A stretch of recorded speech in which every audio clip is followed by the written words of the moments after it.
Барлығыңызға сәлем достар. Біз үйде отырып сабақтан бөлек бос уақытымызды қалай өткіземіз? Қандай да қызығушылықтарымыз бар және де пайдалы кеңестерге толы фритайм бағдарламасын бастаймыз. Ең алғашқы болып бағдарламамыздың қонағы мектебіміздің мақтанышы, Абай мектебінің атын шығарып жүрген талантты оқушы Өскенбай Мағжан. Сіздермен бірге мен Ернұр Махамбетжанов. Арнаға жазылуды ұмытпаймыз.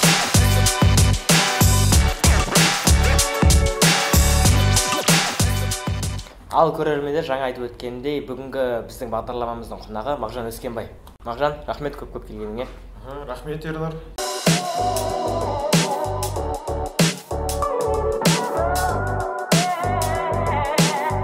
Аты жөні Өскенбай Мағжан. Туылған күні 7 наурыз 2004 жыл. Оқу орны Абай атындағы 3 тілде оқытатын дарынды балаларға арналған мамандандырылған сыныптары бар мектеп.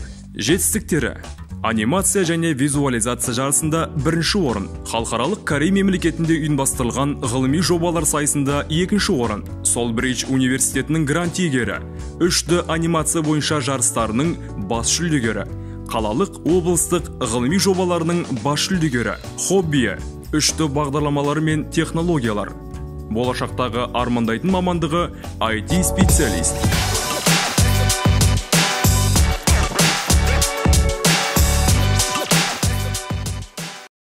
Енді осындай бір фритайм бағдарламасына шақырғандарыңызға көп рахмет. Енді бұл фритайм бағдарламасы айтып тұрғандай бос уақыт болғандықтан, бос уақытымызды қалай өткізу жайлы. Енді бос уақыт дегеніміз не? Менің ойымша, бос уақыт деген адамда болмау қажет. Бос уақыт деген жоқ деген есебінде болу керек секілді. Себебі адамда бос уақыт болса, оның мағынасы сенің істейтін нәрсең жоқ деген секілді да, мен үшін. Сондықтан әр күніңді әр нәрсе негізі пландап жүру керек. Тіпті кейбір кездер жаңа айтып отқанда бос уақыт шығып қалса өзіңде, оны керек нәрсе жарату керек, міндетті түрде. Мысалға, тіл үйрену, жаттығу жасау, кез келген нәрсеге өзіңде не нәрсе мәселе болып жүр, сол нәрсені реттеген дұрыс деп ойлаймын. Бүгінгі күн қалай басталды? Бүгінгі күн негізі өзі бір ерекше басталды. Азанда негізі күнделікті ерте тұратын уақытымнан сәл кеште тұрып қалдым. Оның өзі бір себептері бойынша шығар. Күннің өзі бір ерекше басталу бір себебі сол. Және де ерте тұрған кезімде осы телевидениеге дайындала бастадым, осы бағдарламаларыңызға. Және де осы 17 жасымның өзінде осы бағдарламаға шақырғандарыңызға көп рахмет. Оның өзі мен үшін үлкен әсерлер беріп тұр. Енді сол күнім өзі қалай басталған. Жаңа сөзің арасында 17 жасында деп айттың. Сол 17 жасқа келгенше қандай жетістіктерге жеттің? Енді жетістік дегенде ол мен үшін бір үшін жетістік, мен үшін жетістік емес болуы да мүмкін. Бірақтан да үлкен жетістіктерім жайлы айтатын болсам, ол осы күнге дейін өнер мектебінде оқып, 4 жыл бойы оқып, үлкен бір диплом қорғаған болатын.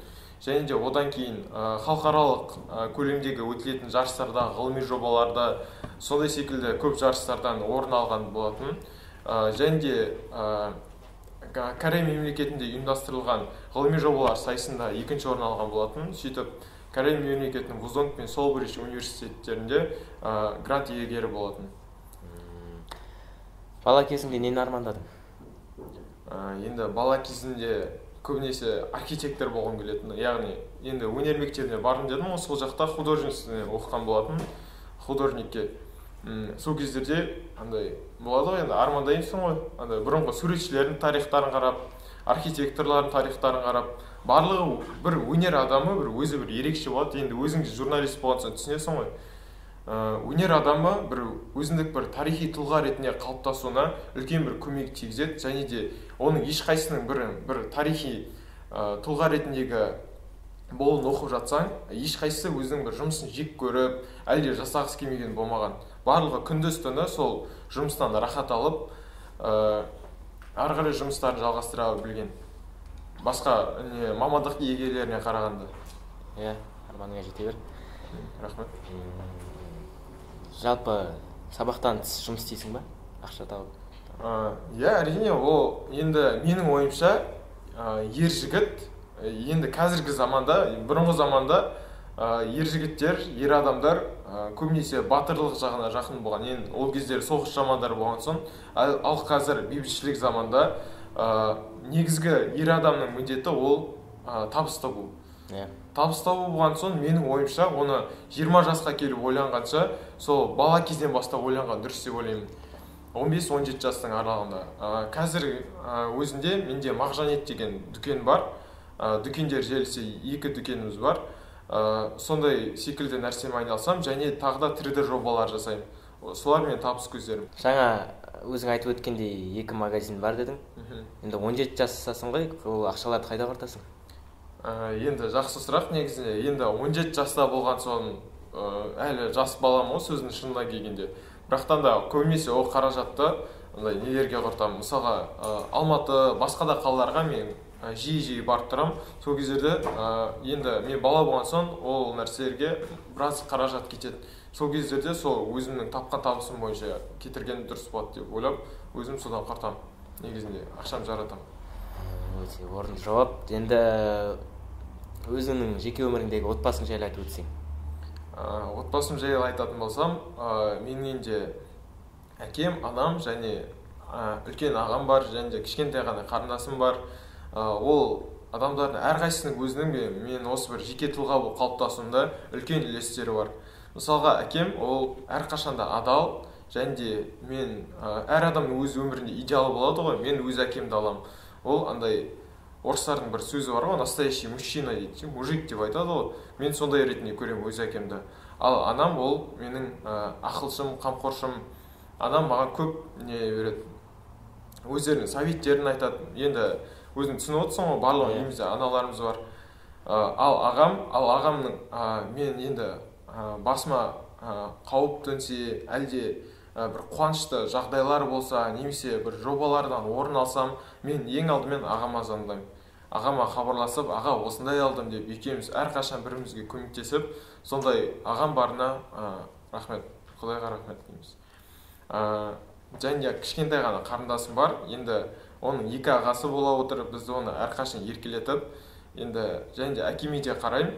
Енді қыз бала ол негізінде ер адамда негізінде әрқашанда кішкентай ғана өзінің бір қызы болу керек екен. Себебі ол ер адамға сәл болсын мейірімділік туғызады жүрегінде. Мағжан, өзің жаңа құрдастарың, замандастарың жайлы айтасың. Көбісі карантин уақытысы онлайн сабақ деп бос уақыттарын зая кетіріп жатыр. Олар жайлы көзқарасың қалай? Енді жақсы сұрақ. Былайнан келгенде қазіргі құрдастарым, яғни ол менің достарым. Былайнан келгенде. Және де осы достарым көп сәттерде менің жанымнан табылатын достарым ғой, енді құрдастарым деген соң. Бірақтан да кейбір достарым бар, әрине, жақын достарым. Бірақтан да олар бос уақыттарын қажет емес, болашаққа керек емес нәрселерге көп құртады деп ойлаймын өзімде. Мысалға, бос әңгімелер, чаттарда, WhatsApp, Instagram чаттарына кететін уақыттары санайтын болсақ, олар мүлдем көп. Және де бос ойындарға, білмеймін енді, көп ол нәрселер. Пайдалы нәрсемен айналысу қазіргі таңда өте азайып баратыр. Енді осы жастар арасында мен құрдастарымнан қатты байқаймын. Және де достарыма осындай нәрселерді айтатын болсақ, олар енді айтады ғой, ондай жайлы айтпай қой деген сияқты келтіреді да. Енді оны зона комфорта деп атаймыз. Зона комфорта болған соң, одан ешқандай адам шыққысы келмейді. Егер зона комфортадан шықтың ба, уже мазасыз бола бастайды деген секілді ғой. Зона комфортада болған дұрыс, өзің бір конкретно бір определенное время ғана, бір күннің ішінде. Себебі зона комфортаның ішінде сен дәл қазір болашағыңды мүлдем ойламайсың, басыңа төніп тұрған мәселелерді мүлдем ойламайсың, өзіңнің тұлға ретінде қалыптасуыңа өте қатты төмендей береді. Деградация деген термин бар ғой, соған байланысты айтылады енді ол зона комфорта. Сондықтан өздерінің пайдалы нәрсемен айналысуды, соны зона комфортаға айналдыратын болса, сол дұрыс деп, сол жөн деп ойлаймын. Өте орынды жауап. Ендеше сен өзің бос уақытта немен айналысасың? Бос уақыттарда енді болашақ мамандығым программист болған соң, енді программист, айтишник деп айтамыз ғой. ол да медицина секілді. Оның да ішіне бірнеше тараулар тарайды. Мысалы кардиолог бөлінеді ғой, көбінесе хирург деп. Сондай секілді бізде де программисттер IT саласына сөйтіп бөлінеді.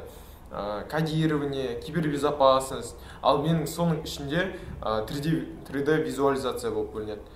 Сол 3D визуализация ішіне көптеген жобаларым, көптеген сол жоба аясындағы бір тақырыпта сол саласында жобаларым бар, проекттер бар, солармен айналысам көбінесе. Кейбір жастар осы мектепте беретін пәндердің көбісі өмірге пайдасыз деп айтады.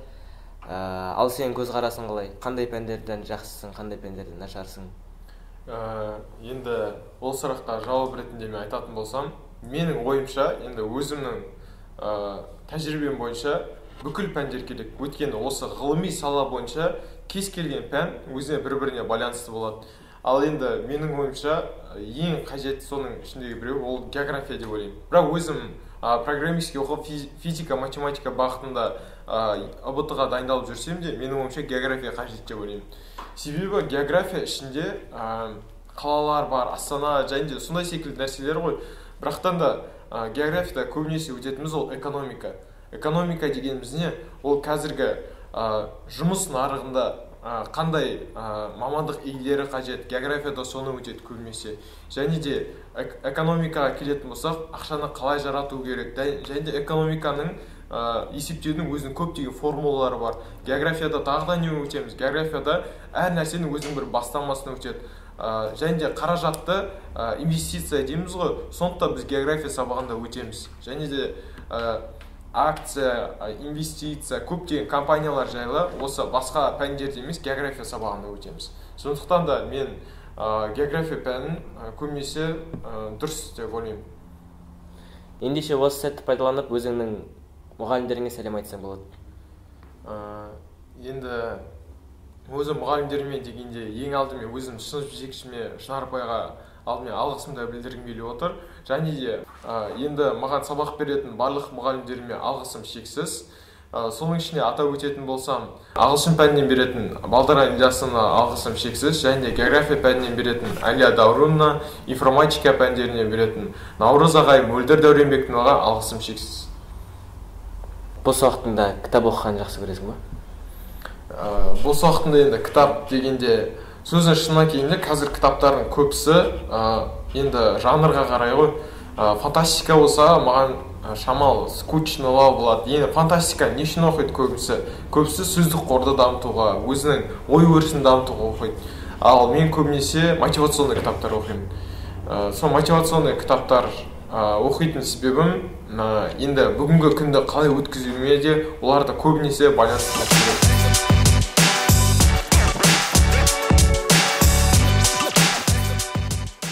Осы біздің бағдарламада топ 5 кітап айдар бар, және топ 5 фильм өзің көрген, соларды атап өтсең. Топ 5 кітап дейсің ба? Егер топ 5 кітап жайлы айтатын болсақ, ең алдымен мен «Богатый папа, бедный папа» дейтін кітап бар. Сол жайлы айтып өткім келіп тұр. Ол кітап енді бір ерекше әсерлер қалдырады өзімен бірге. Ол көбінесе әке қандай болу керек, қандай сәттерде не істеу керек жайлы көп айтылған. Бір кішкентай баланың өзі тарих жайлы айтылған болатын. Оны барлық осы біздің көрермендерге кеңес беремін. Яғни екінші Джо Безостың кітабы бар, 30 правил победителей деген. Ол да өте жақсы кітап. Оған әртүрлі ситуациялар береді, және де сол ситуацияларға енді адамдарды келтірген жөн болмас деп, олар көбінесе жануарларды мысал қылып келтіреді. Және де сол жануарларды мысал қылып келтіре отырып, адами қасиеттер жайлы көп тоқталып кететін болады. Енді топ 5 кітап деп мен нақты айта алмаймын, себебі барлығы бір-бірімен қатты сәйкес келеді. Бірақ осы 2 кітапты мен кеңес беремін барлығына.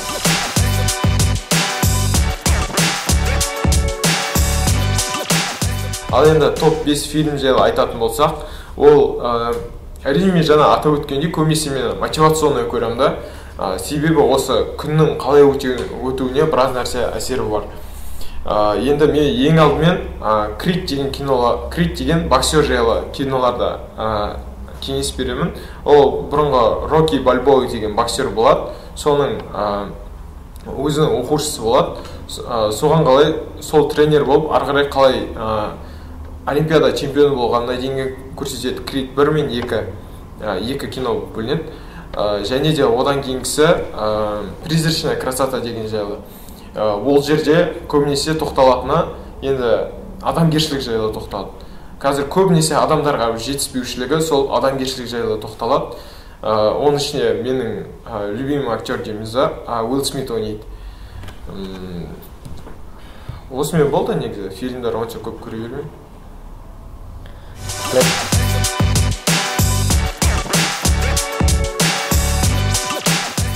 Біздің жобамызда тағы бір айдар бар, лайфхак деген.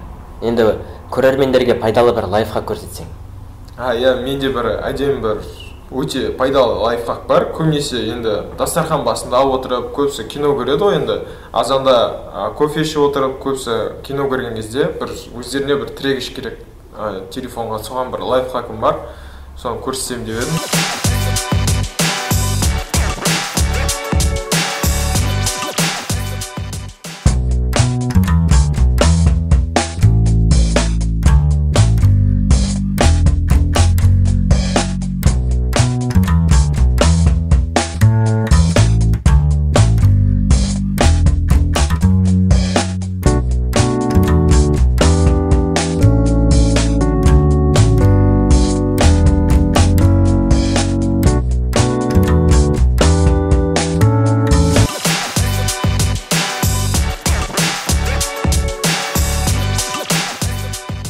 Мағжан, жаңа өзің айтып өткендей, көптеген жобалармен айналысам дедің, сол жобалардың біреуін көрсетсең. Осы жобалардың біреуі ол осы спорт комплекс, осы жылы жасалған болатын. Енді бұл ауқымды жұмыс болған соң, бұл стадион болған соң, бұл үлкен бір ғимарат болған соң, өзінің арнайы бір критерияларын орындау қажет. Ол қауіпсіздік жағдайларын бүкіл нені ескере отырып жасау қажет. Әрине мен архитектор емеспін, инженер емеспін, бірақтан да осы 3D жағынан айналыса білген соң, осы бір визуализация дейміз ғой, визуализацияны пайдалана отырып, осы 3ds Max бағдарламасында жасаған болатын. Енді мен бұл ең главный көріп тұрғандарыңыздай ол стадион, және де оның 3 павильоны болатын. Бірінші, екінші, үшінші павильондары. Жан-жағына әдейі сән үшін қалат салған болатын. Бұл стадионның негізгі жасау мақсатым осы біздің сол жақ жағалауымызға осы стадионның жобасын ұсынғым келетін болатын. Және де бұл стадионға кеткен осы стадионға кеткен уақыт шамамен 3-4 айдай уақыт керек. Бірақтан да осы күнге дейін жинаған тәжірибем, осы 3ds Max-қа келген жолым, оның барлығына келгенде бір 2-3 жылдай уақыт қажет болады. Тағы неде айтсам болады, және бұдан бөлек мен көбінесе басқа да жұмыстармен жасаймын. Бұл архитектура жағынан бұл менің ең бірінші жобам, ал оған дейін мен көбінесе дизайнерствомен айналысатынмын, бөлменің интерьерлары және де тағы басқа жобалармен. Енді бұл визуализация болған соң, тіпті сіз кейіпкерлерді де, мультик персонаждарын да кез келген нәрсені жасауыңыз болады, себебі бұл визуализация. Сонысымен де 3ds Max деп аталады бұл бағдарламаның аты. Рахмет, Мағжан. Осымен біздің жобамыз тәмәм. Енді достар, келесі жолы кімді көргіңіз келеді, қандай сұрақтар қойғыңыз келеді, комментарияға жазып, лайк басып, арнамызға жазылуды ұмытпаңыздар.